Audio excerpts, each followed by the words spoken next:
Siku ya jana niliweza kutoa taarifa kuhusiana na Irani kuishambulia katika kambi moja ya Marekani pale nchini Saudi Arabia, ambapo kulikuwa na ndege za Marekani zikijaza mafuta katika maeneo hayo, ndege 5 za Marekani, ambapo baadhi ya watu wakasema kwamba ni AI. Taarifa hizo ni za uongo, kwamba Irani haijashambulia ndege 5 za Marekani. Sasa taarifa mpya hii hapa na kusomea kama ilivyo.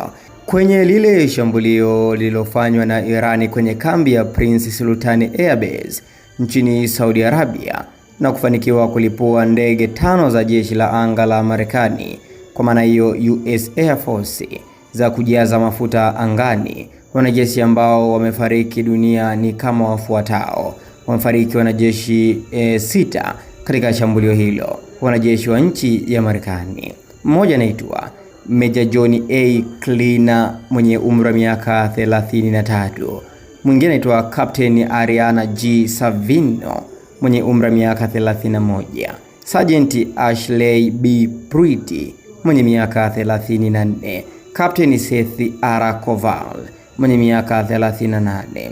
Captain Curtis J. Anks mwenye miaka 30. Na wa mwisho ni Sergeant Taylor H. Simmons mwenye miaka 28. Na hizo ndizo sura zao watu hawa ambao wamekutwa na dhama hiyo, ama kadhia nzito kweli kweli, ambapo kwa sasa hawako tena duniani.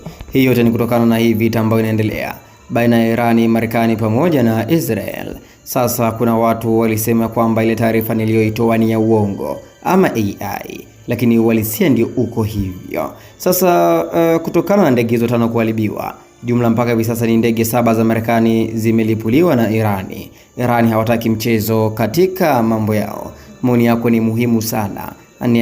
Niandikie maoni yako hapo katika sehemu ya comment.